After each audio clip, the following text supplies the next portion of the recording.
Okay guys, this is what I have to work with. I have from Hobby Lobby this little galvanized trough looking item that I'm going to use as my centerpiece.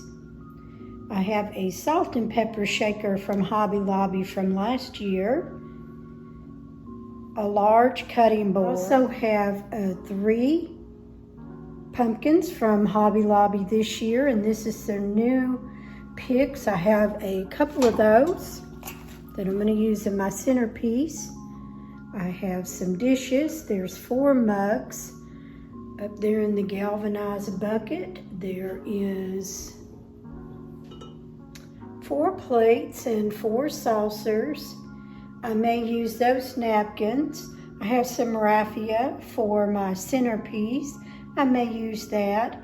And I have the pumpkin soup bowls. I got those from dillards.com online several years ago, and they were on clearance, like 80% off. And I just fell in love with those, and I ordered 4 of those. I have some buffalo check napkins. I may use those. I have some distressed looking chargers. And then I have some wicker chargers that will go under these chargers, and then the plates, just to give it a little bit of extra dimension to it. So this is what I have, guys, for my tablescape this year.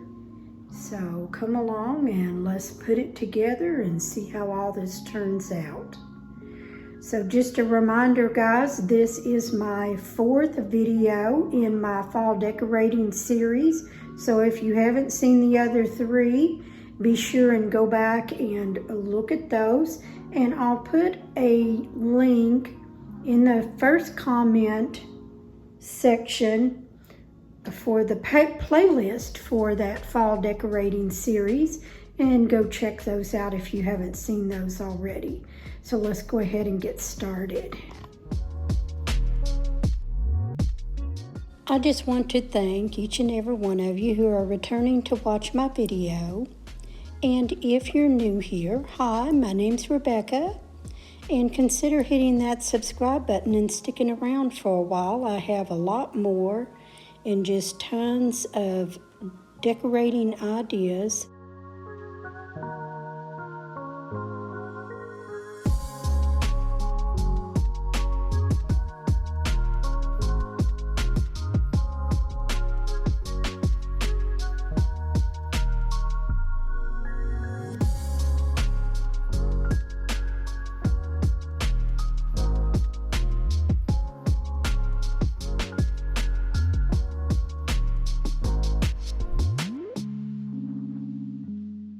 I don't know why, but I've always set my table just for a placement of 4. I do have a spot for 6, but it seems like I buy things in 4s or 8s, but I don't know why I do it, but I always set my table for 4. So with that being said, let's finish the decorating.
just across from my dining room table over on this wall. This door, we're going to close up eventually. It goes into the laundry room from the living room. Never understood that, but we're eventually going to close that up so that we have an extra wall, and I'll find something to go there. But a lot of people ask me where I got this little cabinet. This little cabinet, you can see it needs a little bit of new coat of paint. Some of the little knots in the wood have shown through that chalk paint. But anyway, it's been a natural wood. It's been painted black, and now it's white, and it's distressed.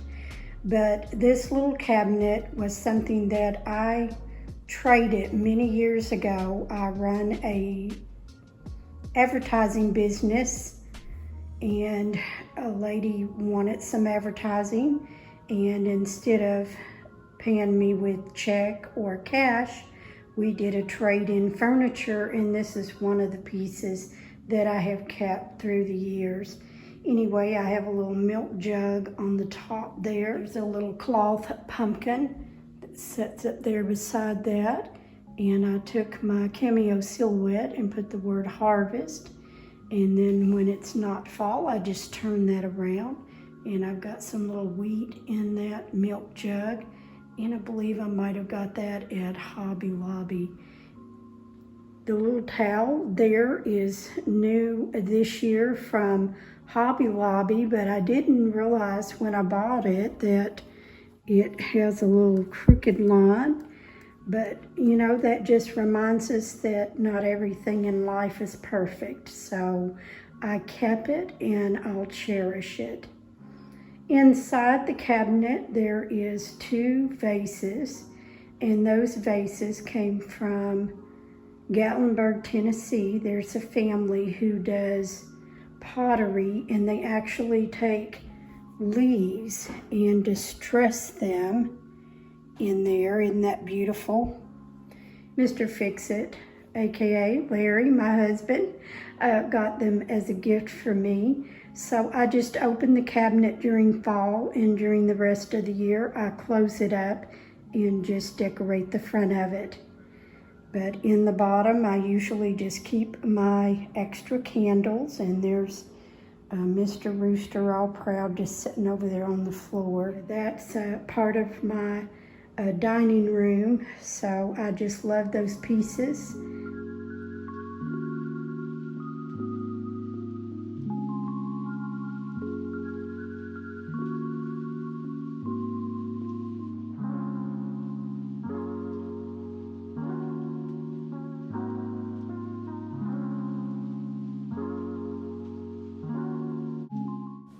I would like to leave a harvest blessing scripture with you today.